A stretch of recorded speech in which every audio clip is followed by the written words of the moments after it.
Live from New Delhi, you're watching DD India, India's voice to the world. This is News Hour. I'm Mark Lynn. Namaskar. Coming up in the next hour. India's Prime Minister Narendra Modi unveils multiple projects related to road, railways and ports in Mumbai and Maharashtra. Also inaugurates the Indian Newspaper Society's towers at Bandra and says that the media can play a key role in taking India's good to the world.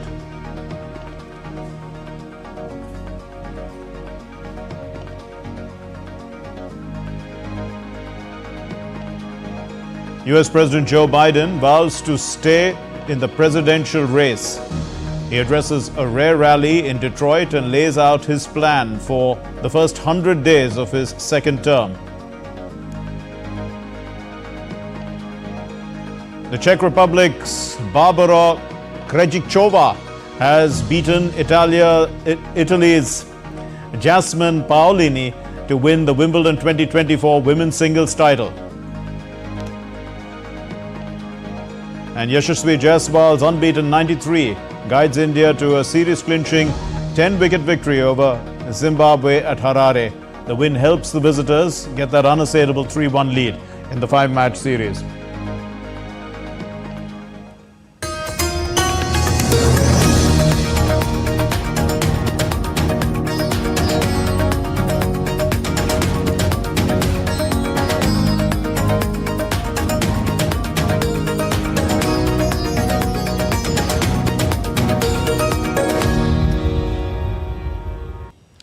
India's Prime Minister Narendra Modi was in Mumbai, the country's financial capital, and he launched development projects.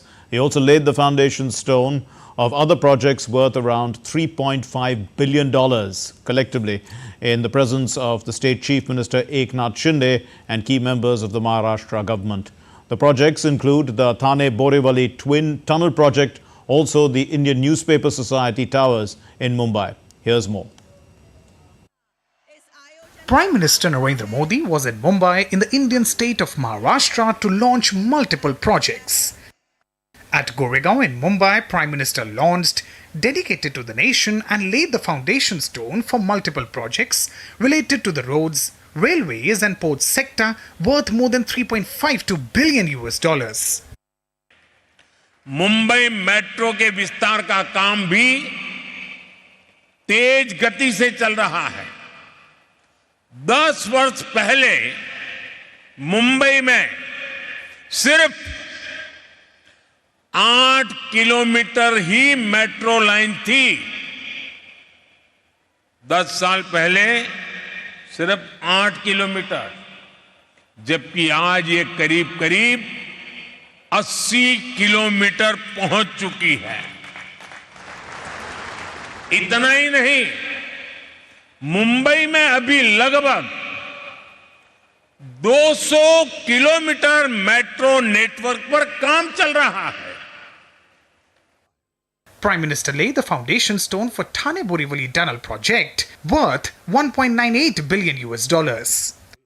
The twin tube tunnel between Thane and Borivali alignment will reduce the journey from Thane to Borivali by 12 kilometers with a saving of about 1 hour in travel time. Total length of the project is 11.8 kilometers. Prime Minister also laid the foundation stone for Kalyan Yard remodeling and Gati Shakti multimodal cargo terminal in Navi Mumbai. Prime Minister dedicated to the nation the new platforms at Lokmanya Tilak Terminus, an extension of platform number 10 and 11 at Chhatrapati Shivaji Maharaj Terminus Station. Besides, Prime Minister also launched the Mukhyamantri Yuva Karya Prashikshan Yojana with an outlay of around $670 million. Prime Minister also visited the Indian Newspaper Society Secretariat at Bandra Kurla complex to inaugurate the INS towers. आप जानते हैं कि विदेशों में राष्ट्र की छवि का प्रभाव सीधे उसकी इकोनॉमी और ग्रोथ पर पड़ता है। आज आप देखिए, विदेशों में भारतीय मूल के लोगों का कद बढ़ा है, विश्वसनीयता बढ़ी है, सम्मान बढ़ा है, क्योंकि विश्व में भारत की साख बढ़ी है। भारत भी वैश्विक प्रगति में कहीं ज्यादा योगदान दे पा रहा है। हमारा मीडिया इस दृष्टिकोण से जितना काम करेगा, देश को उतना ही फायदा होगा। The new building will fulfill the evolving needs of members of INS for a modern and efficient office space in Mumbai, which would serve as the nerve center for the newspaper industry in Mumbai. Bureau Report, DD India. And India's Prime Minister Narendra Modi on Saturday inaugurated the INS Towers at the INS Secretariat in the Bandra Kulra complex in Mumbai. This new facility will meet the evolving needs of INS members, providing a modern and efficient office space for Mumbai's newspaper industry. The president of the association or the society, Rakesh Sharma, while speaking to DD India, said that the Prime Minister has emphasized that the media has a great role to play in the Viksit Bharat program. And he has also spoken on the suggestions that were given by the Prime Minister at this gathering. Prime Minister Narendra Modi was in Mumbai and he inaugurated, dedicated and laid foundation stone of several development projects, and he also inaugurated the new building of the Indian Newspaper Society. To talk more on that, we have Rakesh Sharma, the President of INS. Let's talk to him. Sir, Prime Minister Narendra Modi was here and he has given a lot of suggestions as well, a lot of confidence as well to the media sector. How would you translate his speech? Well, this was one of the wonderful speeches which he has given, and the advice which he has passed on to the media industry, where all the media veterans were present, the leaders of the media were present. He particularly used the terminology that during this Amrit Kal Khand, media has got a great role to play for the developed India, for Viksit Bharat. The next 25 years is going to be crucial because India by 2047 is going to be Viksit Bharat, or before that we are hoping. Media has a very strong role to play, and even the Prime Minister highlighted that today of the various suggestions that he's given about tourism, about the usage of UN language for promoting India. What has really been, what has caught your eye, and how do we move forward in that direction? I was caught up only with the thing that he's a progressive man, he's a thinking man. He always comes up with the unarticulated suggestions which people don't even think. But once you implement them, then you get the fruits of that. He has achieved a lot, but during his election speeches, he was only saying this was a trailer. The film is yet to start. So the entire 140 crore people of the India wants to see the developed India, Vishwaguru India, #1 economy of the India. So he is envisaging that India should be third largest economy by 2027. So all this media will have to echo his feelings, his sentiments to the masses of this country, so that they partner. He also said that the entire country has to partner with. The government can only think, the government can ideas le aa sakti, but unless it becomes a people's movement, and in which the role of the media is very, very important. So that was the President of INS talking all about the roles and responsibilities of media and how media can be a bigger partner in the Viksit Bharat journey. With camera person Gaurav Kagra, this is Shama Mishra for DD India, Mumbai. Moving on, the US President Joe Biden is not giving up. With each passing day, he is reiterating his commitment to be in the 2024 race for the White House. While addressing his supporters in Detroit, he even went a step ahead. Biden warned that the Republican Donald Trump poses a serious threat, and his intention to finish the job seems to be quite strong. You probably noticed there's a lot of speculation lately. What's Joe Biden going to do? Is he going to stay in the race? Is he going to drop out? Here's my answer. I am running, and we're going to win. I'm not going to change that. I'm the nominee of the Democratic Party, the only Democrat or Republican who has beaten Donald Trump ever. And I'm going to beat him again. I know him. Donald Trump is a loser. Well, despite his bold stand, what was under wraps is now in the open. Pressure on the US President Joe Biden to end his re-election bid, it's growing. Democrats are publicly calling for the 81-year-old incumbent to drop out of the race. The House Minority Leader Hakeem Jeffries is the latest in the list of Democratic congressmen to convey the the concerns of the House of Democrats. In fact, also influential donors, they are reportedly holding back about $90 million of fundraising until Biden drops out. Democratic office holders, donors and activists are trying to determine whether Biden is the best bet to defeat Trump in the November 5 election and serve another 4-year term in the White House. And after that solo press conference at the end of the NATO summit, unease with Biden's candidacy has shot up. At least 19 lawmakers have urged him to step aside so the party can pick another candidate. Democrats hold 213 seats in the U.S. House of Representatives and control the U.S. Senate with 51 seats, including 3 independents who caucus with the party, as well as Hollywood stars, activist groups and news outlet. Concerns regarding Biden's low approval ratings and his age is making Democrats worry that it could cause them to lose seats in the House and the Senate. It may also leave them with no grip on power in Washington if Trump wins the White House. Even people on ground are skeptical about choosing Biden again as President of the United States. I will be voting for Joe Biden, not super enthusiastically, but because I do think that the alternative is much worse. But it's kind of more of I just wish I was excited about him in a way I am about other political people right now. Even if he's not fully out of his mind, and I personally don't think he is, but I think he's too old and too out of it to serve as a useful president and leader of the most powerful nation in the world. Though there are still some lawmakers who have steadfastly backed the incumbent's plans. Even after tremendous pressure, Biden has repeatedly said he intends to remain his party's standard bearer and he retains support from the key figures in the party. You probably noticed there's a lot of speculation lately. What's Joe Biden going to do? Is he going to stay in the race? Is he going to drop out? Here's my answer. I am running and we're going to win. I'm not going to change that. Biden is trying to shift the conversation from his mental sharpness to the impact of another Trump presidency. Bureau Report, DD India. Well, still to come here on DD India News Hour. Britain's jails are overcrowded. The Starmer government plans an early release of some prisoners.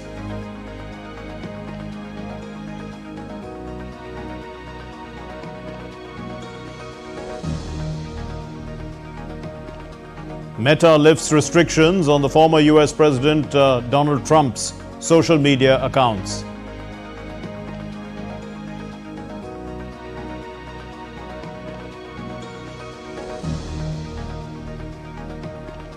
And thousands are evacuated as floods hit Hubei province in China.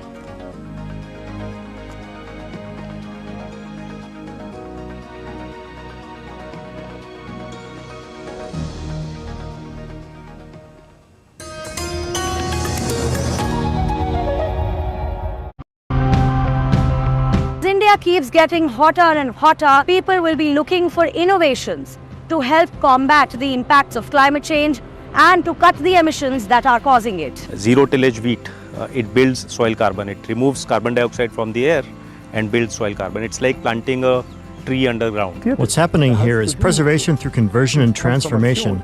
I think you can see that very well here. You can take good experiences from it, and those are transferable. Perovskite over silicon, as mature, is the ease of processing. Silicon is something that is relatively energy intensive to fabricate, but this is something that can be done at close to room temperatures.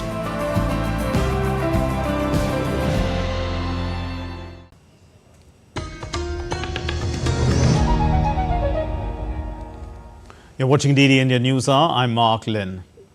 Well, in a bold move which is aimed at alleviating severe overcrowding in prisons across England and Wales, Britain's new Labour government, it's announced plans to significantly expand the early release programme for prisoners starting this September. The Justice Minister, Shabana Mahmood, emphasised the urgency of the situation, warning that the current state of overcrowding could lead to a total breakdown of law and order. The government has announced plans to expand early prisoner releases starting September to combat severe jail overcrowding. British government fears overcrowding could lead to a total breakdown of law and order. So today I am announcing that government has no option but to introduce a temporary change in the law. Those serving eligible standard determinate sentences will leave prison after serving 40% rather than 50% in custody. I do not take this decision lightly. I fully understand there is risk attached with doing so. But to disguise reality and delay further, like my predecessors did, is unconscionable and will lead to disaster. The proposal comes at a critical juncture as prisons in England and Wales are on the brink of reaching maximum capacity. With space available for just 700 additional male inmates, facilities are expected to overflow within weeks. Our prisons are on the point of collapse. There is no other way of putting it. What is worse, the previous government knew that this would happen. The male prison estate is now running at over 99% capacity. It has been at around that level for 18 months.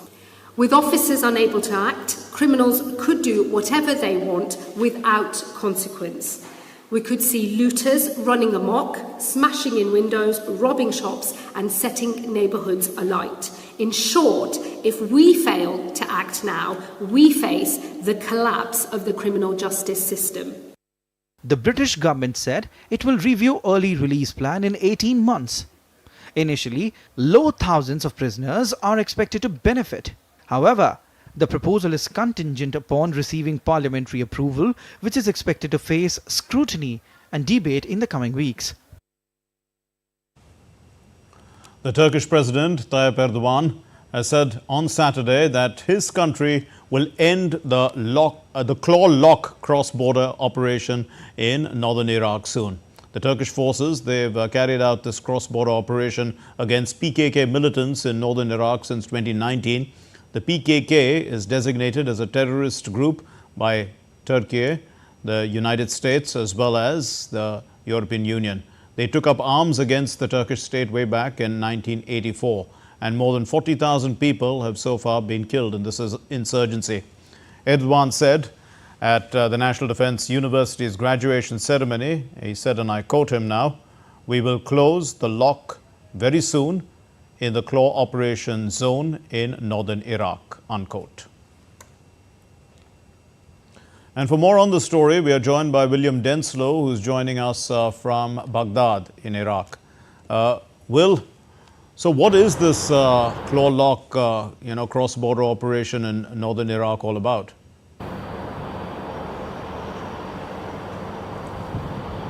Well, Operation Clawlock has been in place since April 2022, and there's been plenty of speculation as to whether President Recep Tayyip Erdogan would seek to either capture or contain the PKK in northern Iraq in the Kurdistan region. It seems, based on these comments made at this graduation event, that contain seems to be the strategy going forward by Turkey. Speaking to these graduates, he said that the PKK are now incapable of acting inside our borders. He said, and I quote, that they are completely trapped.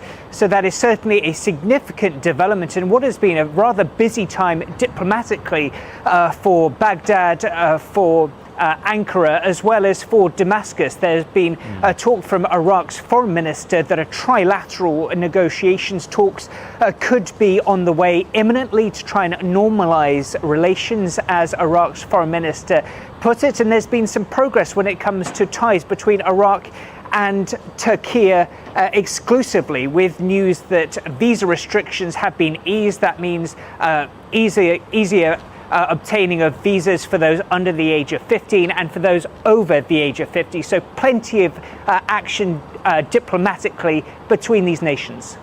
Also, Will, what does this imply then for this insurgent group, the Kurdistan Workers' Party, or the PKK?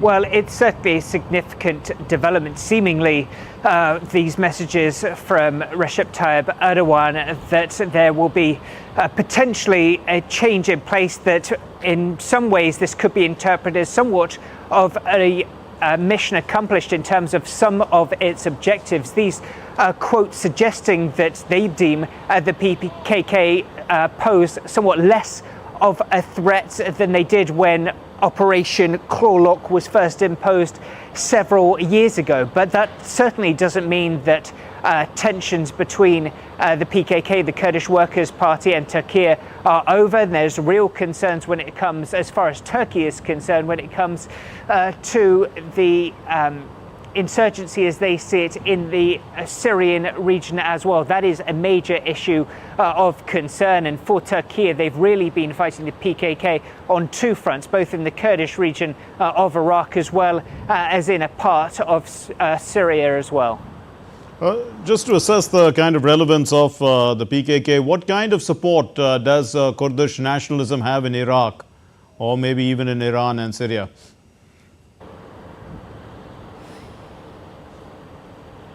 Well, of course, it is a somewhat uneasy relationship, and it's not just an uneasy relationship shared here in the region, but globally as well. It's important to note that these comments coming from the Turkish president come in just a week where he said that some NATO members were, as I quote, a crooked acceptance of their relationship with the PKK. So a very strong message there from Turkey's leader that he's not happy with the somewhat friendly relationship that the PKK has with some NATO members. So that certainly remains an area of contention. Of course, it's important to note that Kurdish fighters have been instrumental in the eyes of many in the West when it comes to their fights against Daesh, against ISIL in the past as well. So this has certainly been an incredibly thorny issue that has run really juxtaposed between Turkey and some prominent members of NATO too.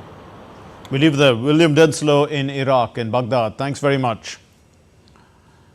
In Nepal, the former Prime Minister KP Sharma Oli, he staked claim to form a new government after the incumbent Pushpakamal Dahal Prachanda lost the trust vote.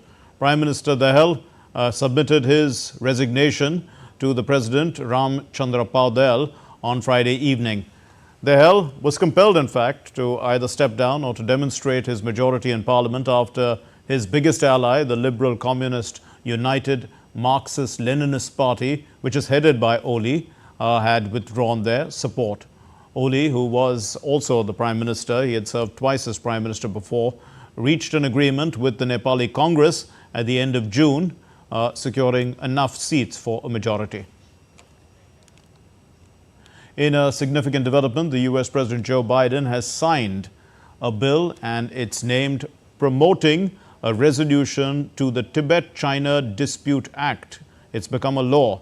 And now this legislation calls on China to resume direct dialogue with the Tibetan leader Dalai Lama or his representatives, marking a pivotal step as talks between the two parties have remained at a standstill since 2010. The enactment of this law aims to facilitate a diplomatic resolution concerning the Himalayan region, and also the law endeavors to prompt China to address the Tibetan people's desires for recognition of their historical, cultural, religious and linguistic heritage. Now, on the other hand, China has expressed strong opposition, of course, to this law and has vowed to firmly defend its own interests. Ahead of the upcoming US presidential elections 2024, Meta, which is the parent company of Facebook and Instagram, has announced that, and WhatsApp as well, announced that it would end restrictions on the former President Trump's Facebook and Instagram accounts. The tech company, in an announcement which was made on Friday, it said that immediately after the January 6, 2021 Capitol insurrection, Trump's accounts were suspended, that we know. Now, after that, the company has determined that his posts had potentially fueled the violence that took place that day, so hence his accounts were banned. But the former president was also banned from social media platform Twitter, and that's now called X. However, Twitter had, or X had restored his account in 2022. So Meta now has done the same. The Ukrainian President Volodymyr Zelensky met the Irish Prime Minister Simon Harris after the NATO summit on Saturday at the Shannon Airport in Ireland. And this was the leaders' first bilateral meeting in the Republic of Ireland. The Prime Minister, Simon Harris, has said that he's going to visit Ukraine's capital, Kiev, in the coming weeks. Harris also confirmed that the two leaders had discussed a potential bilateral agreement on demanding energy, humanitarian assistance and food security. Harsh weather has put the lives of people across continents in danger. In the United States, the remnants of the Hurricane Beryl still pose significant challenges in Vermont. In Texas, millions of people are without power. And in China, floods in Chongqing have required people to be evacuated. In Nepal, rescue operations continue to find at least 60 people. Their buses, if we recall, were swept away in landslides. DD India's Mihir Maikuri reports. Extreme weather patterns are sweeping across continents, spanning from the Americas to Asia, capturing global attention. In United States, Vermont, widespread flooding caused by the remnants of Hurricane Beryl last week has prompted significant challenges. Authorities have confirmed one fatality due to the floods and issued flood warnings across northern New York, Vermont and New Hampshire. In Texas, nearly 1 million homes and businesses continue to be without power 5 days after Hurricane Beryl made landfall, bringing heavy rainfall that severely damaged the electricity infrastructure. It should be something that the city could do to give these people lights and make sure that we don't suffer no more. Houston should have to suffer. Mayor Whitmire and everybody else that's connected with the city and the lights, Centerpoint, is something they have to do. Now in Asia, China has evacuated thousands of residents after heavy rains triggered floods in the southwestern municipality of Chongqing. Meanwhile, rescuers have been delivering daily supplies and goods to stranded locals. Residential areas in China's Anhui province are flooded, with rescuers using lifeboats to evacuate locals. In Hubei province, landslides have disrupted traffic, prompting authorities to mobilize for debris clearance efforts. In Nepal, neighboring India, scores of military and police personnel are engaged in rescue operations to locate at least 60 people who remain missing after landslides swept their buses into the Trishuli River on Friday. 3 passengers have survived with minor injuries and authorities have recovered one deceased body. All of the sudden, mud and debris started to come down. We jumped from the bus as it started veering off. I was at the front of the bus with 5 others, but only 3 of us were able to survive. All in all, climate change is expected to worsen the frequency, intensity and impacts of some types of these extreme weather events. Mihir Maikuri reporting for DD India. Well, still to come here on DD India News Hour. We'll be discussing India's stellar performance with regard to the SDGs. A unique robot sporting event called Robocon 2024 has begun.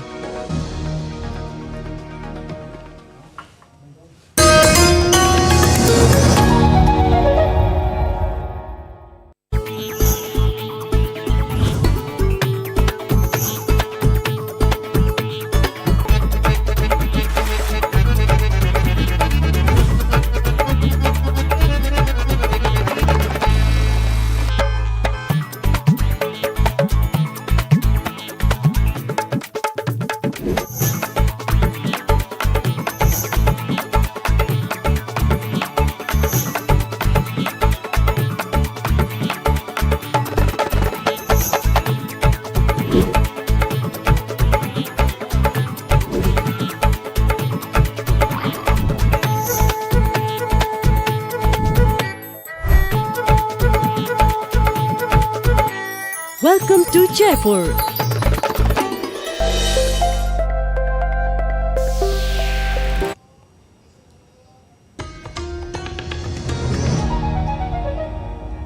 You're watching DD India News Hour. I'm Mark Lynn. Here's a recap of our main stories. India's Prime Minister Narendra Modi unveils multiple projects related to road, railways and ports in Mumbai and Maharashtra. Also inaugurates the Indian Newspaper Society's INS Towers at Bandra. He says that the media can play a key role in taking India's good to the world.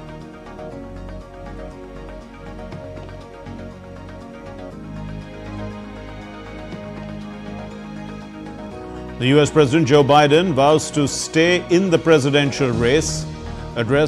He addresses a rare rally at Detroit, and he lays out a plan also for his first 100 days of a second term. The Czech Republic's Barbora Krajcikova has beaten Italy's Yasmin Paolini to clinch the Wimbledon 2024 women's singles title.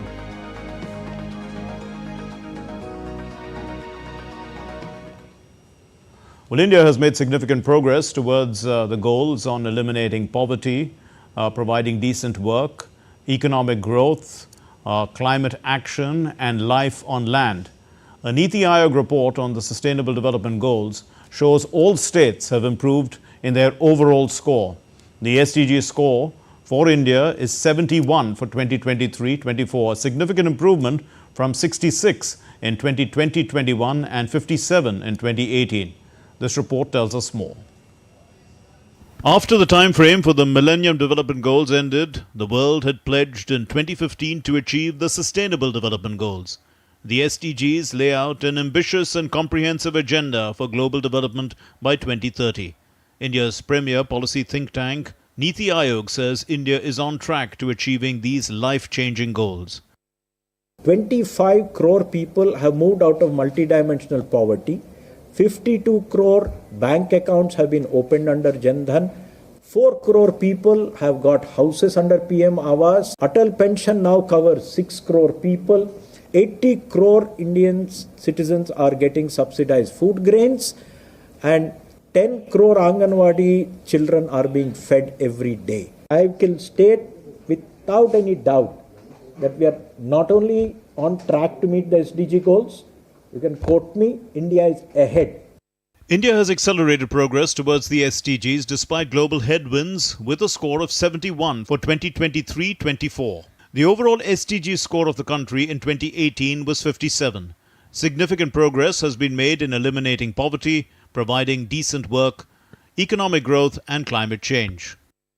What stands out is over the 10-year period, and this is a very fundamental thing, you have moved 250 million people out of multidimensional poverty. You know, when the Millennium Development Goals were being discussed in the UN, I remember people said that the poverty reduction has largely come from one country, with a little bit of help from India, South Africa. But in the case of the Sustainable Development Goals, or the Agenda 2030, on which we have embarked now, the SDGs will succeed because India will succeed. Contrast this with the UN's alarming world report released last month. It suggested that across the world, nearly half of the 17 goals are showing minimal or moderate progress. Furthermore, 2023 was the warmest year on record, with global temperatures nearing the critical 1.5 degrees Celsius threshold. We absolutely believe that the green transition is one of the key areas to accelerate the implementation of the 2030 agenda to achieve our targets. So in this regard, I guess all countries need to do their maximum efforts to provide the green energy products to all the customers, particularly developing countries. India has approached these goals through cooperative federalism. The launch of the SDG India Index in 2018 provided the impetus for localization push, reaffirming states and union territories as key stakeholders in India's transformative journey. Bureau Report, DD India. And to discuss this, we have with us Prasanjit Basu, Senior Economist. Thank you very much, sir, for being with us. So, the world seems to be lacking, according to the UN. Only 17%, with 6 years to go, seem to be achieved in their estimation. How much of a driving force then is India going to be for these next 6 years going forward? Well, India's progress on many of the goals is well ahead of what the SDG requires at this stage. In particular, India is well ahead on climate change. It is well ahead on eliminating poverty. We are very close to the complete elimination of absolute poverty. By some definitions, most of it is already achieved, less than 2% according to one IMF paper, and about something like 10% in absolute poverty if you increase the benchmark. So in effect, the progress made on eliminating and reducing poverty is really quite dramatic. Right. And it makes a huge difference to the lives of people, and therefore to the lives of people on Earth, because we are the world's largest country in terms of population. Also, in terms of climate change, there really is considerable progress, and we can see this year we've had an extraordinarily hot summer season in India and across the world. It is one of the hottest Junes on record pretty much everywhere in the world. So climate change is an absolute imperative. We need to make progress on that as humanity and as quickly as possible. Now, what is good about what India is achieving there is that almost all of the incremental power being created, new investments in power, are in renewable sources of energy. Yes. And that is very significant. Of course, we cannot suddenly end our dependence on fossil fuels, but to the extent that incremental increases in power come primarily, almost entirely from renewable sources, is huge progress. So right. India is on the right track. It is not as easy for some of the poorer countries which don't have as strong a macroeconomic foundation as India does to achieve those goals. But so India is on track. You've said a great deal in your first answer, so let me try and unpack that a little bit with some of the other questions going to ask you. I mean, on goal 1, as you mentioned, we've got 250 million people out of multidimensional poverty. So, of course, when you work towards this goal, most of the other goals also get achieved in the process. Do you see this really as a result of our economic growth, or there are other policies that have been at play? Well, it's a mix of things, of course. Economic growth is central. First of all, you need to have economic growth in order for everything else to be in place. And if your economic growth is achieved through relatively low inflation, as well as a current account that is balanced, or there's a very small deficit, then you can continue to have strong economic growth. So that is definitely a positive. On top of that, over the past 10 years, there's been very significant investment in people, in the Awas, the Yes. Pradhan Mantri Awas Yojana, in providing free food grain to 800 million people. So all of this, plus providing access to the basics of a civilized existence, a toilet at home or in school, having bank accounts, Yes, absolutely. ensuring that every citizen, every household has an access to a bank account. Therefore, you have almost complete financial inclusion, which is a remarkable change from 10 years ago. So those policies too have helped in the growth story. So also. those have contributed to the growth story, as well as to achieving the SDGs, effectively ensuring that you reduce poverty. Now, one of the areas where the Niti Aayog also points to a relative lack of achievement is in gender equality. That is one area where India was very far behind. If you look at female labor force participation rates, they were very low. They are among the lowest in the world. So making progress on that is occurring. There is substantial progress occurring, but we are not, a world leader by any means. Right. We're not doing as well on that dimension as we're doing in many of the others. Let's look at health indicators too. India is doing very well. Would you say that this is we are portraying ourselves as the pharmacy of the world, and we also have alternative means of medicine, so they are giving people lots of choices. So in this case, with these healthcare options, do you see India doing well because of that? Well, certainly that helps. The fact that we have alternative sources of medicine, the fact that we have much more inexpensive medicine available than most of the world. So we are effectively producing pharmaceuticals for the world at a much lower cost than almost anywhere else in the world. And so that not only helps the world, but helps us. It helps our people to have access to better health care. But certainly there is still much to be achieved in improving the quality of primary health care, improving the quality of primary education. All of that is an ongoing challenge. Yes. We are moving in the right direction, but even faster progress is required. Right. Also, you did mention about clean energy in your first answer as well. And this is where we moved significantly forward. Our score was 51 in 2018. It's 96 now. Also, there has been a process, whereby India did bring out its own SDG index. It's a state index from 2018. This has been helping the states to participate. How do you look at this process? Because when you track things, states feel that they are participating, and nothing succeeds like success, isn't it? Absolutely. So obviously there are some states that are doing a lot better than others, and some states where economic progress is also a challenge. For instance, Punjab was one of India's most prosperous states 15 years ago, but its economic performance has been among the worst over the past decade, and so that state is falling a little bit behind on some of the SDG goals. So the element of competition that we're beginning now to see across the states is a very positive thing, and it helps ensure that as a nation we get closer because the states all participate in trying to achieve the goals and outdoing each other. Okay, we leave it there. Thank you very much, Prasanjit Basu. Thank you very much for being with us. My pleasure. Moving on then to our next story, Robocon 2024. It kicked off in style in New Delhi, which is India's capital, at the Tyagaraja Stadium.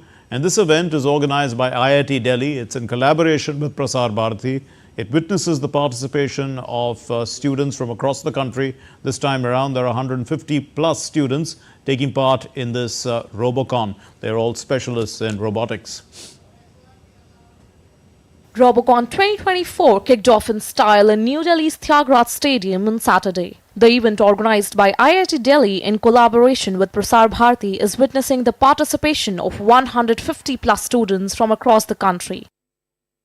Around 46 teams are participating in the competition, where the robots made by students will compete on the theme called Harvest Today. The winners will be playing the final in Vietnam this year in the month of August. Speaking at the inauguration ceremony, DDG Prasar Bharati Global Outreach said that this is an opportune moment for the organization to host such an event. DD Robocon robotic competition is a domestic event of a international event of Robocon. This has been started in year 2002 on the initiative of ABU. ABU is Asia Pacific Broadcasting Union, of which Doordarshan is a founding member. This initiative is basically to nurture the technological advancement in India. Prasar Bharati is pleased to extend this great opportunity to all the students, especially the technical students studying in universities, to showcase their skills and talent, not only on the domestic front, but also on the international front. Doordarshan had hosted the International Robocon in 2008, 2014, and in 2022 also. The Robocon is a matchless project in the field of education development. IIT Delhi's Professor K. Sahu thanked Prasar Bharati for their continuous support. I really thank Doordarshan, Ms. Anuradha, Prakashji and all others to keep this show going. At IIT Delhi, we are hosting it 2019 onwards, and we are pleased to complete 5 years, including one international 2022. DD Robocon 2024 is not only generating future stars but giving an opportunity to the young generation to come and learn, keeping in mind the treasure of the country's agriculture always intact amidst the growing concept of technology. So Team Prasar Bharati is all set to make DD Robocon 2024 a grand success, and the students who are participating here from different parts of the country are also putting their best foot forward to win this tournament and make it to Vietnam. But who eventually makes it to Vietnam remains to be seen in the grand finale, which will be taking place on the 14th of July. With camera person Lalit, this is Deepika reporting for DD India from New Delhi.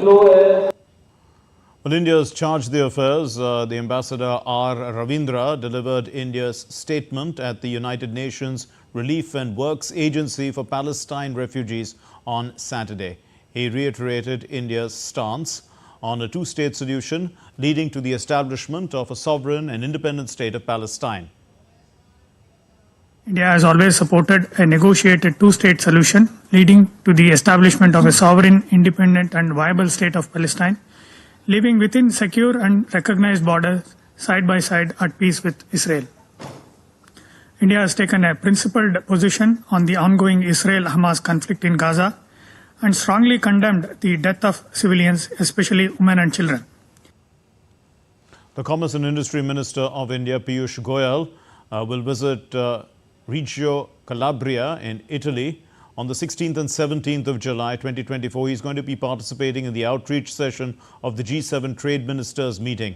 And during this visit, Piyush Goyal will also engage in bilateral meetings with the trade ministers of G7 countries and other participating countries in the outreach session, reinforcing India's commitment to global trade and investment partnerships. The visit underscores India's strategic efforts to showcase the immense trade and investment opportunities that it offers, emphasizing its status as a democratic nation with a strong rule of law. And prior to his visit to Italy, Piyush Goyal will also be going to Switzerland on the 14th and the 15th of July for business and official meetings with his Swiss counterparts. The discussions will focus on the implementation of the European Free Trade Association and Trade and Economic Partnership Agreement. So what's going to happen is that this visit aims to further strengthen the bilateral cooperation, economic cooperation, a comprehensive economic partnership between India and Switzerland. The World Audiovisual and Entertainment Summit WAVES is a premier global event. It's debuting in Goa in India in November 2024. And this event, it's a summit, it's going to be paving the way for sustainable growth, attracting investments, as well as positioning India as a global leader in the entertainment business. Inspired by the Prime Minister's vision to make India a global leader in the media and entertainment industry, Goa is set to host the first World Audiovisual Entertainment Summit, or WAVES. Union Minister Ashwini Vaishnav announced the date from 20th to 24th of November 2024. He also unveiled the logo of WAVES with the tagline, "Come sail with us." The summit aims to spark ideas, fuel conversations, facilitate knowledge exchange, and foster meaningful collaborations among leaders globally. And our Prime Minister's vision is, we should be able to harness the best out of this structural change. And we should be able to support the people, support the industry. Our Prime Minister, in his vision, he has always said that we should be able to democratize technology. So we created a system by which the tools are now available in 104 universities. So that means the students of these 104 universities are today getting access to the latest tools. So we'll adopt those best practices in the media and entertainment industry, having an inclusive growth where the people who are conventionally marginalized from the mainstream of the society also get the opportunity to be part of the mainstream, also get the opportunity to be part of this growth journey. That is a major focus for Prime Minister Modi ji. Minister L. Murugan launched the official website of the Waves. By establishing India as a hub for innovation and excellence, Waves aims to attract investments and position India as a global leader in the entertainment business. Goa, with its rich cultural heritage and scenic beauty, is a heaven for creativity and artistic expression. The place has been a perfect setting for the more than 100 films in the last decade alone. Our state is a vibrant participant in the global dialogue on art and entertainment. The warm and welcome environment of the Goa make its perfect setting for the international gathering like Waves and IFI. The summit will focus on few key aspects: news and information media, entertainment media, films, TV, music, animation, visual effects, and gaming. It will also focus on new media, digital media, OTT, and social media. Prime Minister Sri Narendra Modi ji's vision to bring all the global leaders in the entertainment, media, and the entertainment sector in India, particularly in Goa. This summit is going to offer us opportunities to expand our global footprint as well as drive revenue growth and position India as a global leader in this particular segment. Waves 2024 promises to be a landmark platform for promoting new thinking in media and entertainment, establishing India as a global content hub. Tapas Bhattacharya's report for DD India, New Delhi. Well, Jagannath Temple in Puri is not just a spiritual center for devotees, but also one of the richest temples in the country. The doors of the Ratna Bandhar, or the temple treasure, are set to be opened for the first time in 4 decades. DD India correspondent Shubhendu Ghosh speaks to the retired Justice Biswanath Rath, who's the chairman of this committee, which is tasked with opening the inventory of the Ratna Bandhar. I have with me Justice Biswanath Rath, head of the committee responsible for supervising the making of the inventory of Ratna Bhandar of Jagannath Dham. So thank you for connecting with DD India. There's a lot of interest about the very opening of the Ratna Bhandar, the treasure trove. If you can tell us about how historic is the day and what will be the process of it. This has a great significance because there has been no inventory since 1978. The last inventory has prepared certain documents on the availability of the internet. There has been feeling in the managing committee on the damaging aspect inside the Ratna Bhandar. Ratna Bhandar is having 2 sections. One is inner Ratna Bhandar, they call it Bhitar Ratna Bhandar, and where they keep the ornaments and jewelries which are not used at all. And there is also the other aspect, other part is called Bahar Bhandar, you may call it outer Bhandar, where the jewelries and ornaments of the deity required for the daily purpose and the ritual purpose are kept.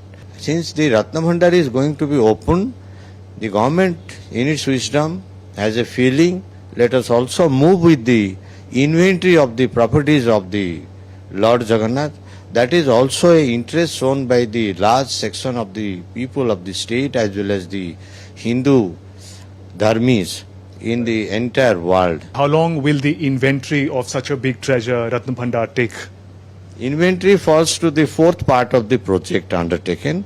First part is opening and taking an assessment of the damages inside the Bhitar Bhandar. Bahar Bhandar is daily open, therefore Bahar Bhandar is easily accessible. Then shifting of the second aspect will be shifting of the jewelries and ornaments of the deities to a safer place. The third aspect is repairing. By keeping it open, we will be leaving it to the repairing aspect. Then the moment the repairing will be closed, we will enter into the 4th aspect, the Ganti Minti, that is they called inventorization. That was Justice Biswanath Rath talking about the importance of the Ratna Bhandar and the historic day when the gates of it will be opened, with camera person Jagmohan. Shubhendu Ghosh for DD India in Jagannath Dham. You're watching DD India News Hour. Time now for the sports news. Well, India defeated Zimbabwe by 10 wickets in the fourth T20 international match in Harare and took an unassailable 3-1 lead in this 5-match series. Chasing 152 runs for a win, the tourists overcame the target in less than 16 overs.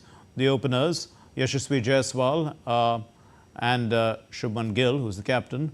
Yashasvi Jaiswal was ruthless on the bowlers and he slammed 93 runs off 53 balls. The captain, Shubman Gill, contributed with 58 runs. Barbora Krejcikova of the Czech Republic has beaten Jasmine Paolini of Italy to win the Wimbledon title. She did so on Saturday. She resisted a spirited fight back by the Italian and won 6-2, 2-6, 6-4. Krejcikova showed her experience in the deciding set, serving superbly to add the Wimbledon crown to her 2021 French Open title. Krejcikova had only won 3 matches in the 5 months prior to this tournament after struggling with illnesses as well as with injury. Krejcikova, who also owns 10 doubles titles in Grand Slam events, including 2 at Wimbledon, is the latest in a long list of Czechs to win the singles event at Wimbledon. And in the men's segment, defending champion Carlos Alcaraz and the 7-time champion, arguably the greatest player of all time, Novak Djokovic, will be locking horns for Wimbledon title on Sunday. The summit clash promises to be a fitting climax to last year's title blockbuster, where Alcaraz overcame Djokovic in 5 sets. Djokovic will have history to write. If he wins this, it will be his record 25th Grand Slam title. Alcaraz is bidding for a 4th Grand Slam title and will need to avoid the wobbles that have seen him drop sets in every match so far from the 3rd round onwards. Well, that's all we have in this edition of DD India News Hour, but let's know your thoughts on the news of the day. You can connect with us on Facebook and Twitter, etc. But you can also get all the latest news on our DD India app, which is downloadable on Android and iOS from the Play Store. You can actually also, just scan the QR code and download it. But we'll be back with more news on DD India as and when it breaks. My name is Mark Lin. From all of us here in Delhi, thank you very much for watching DD India News Hour. Namaskar.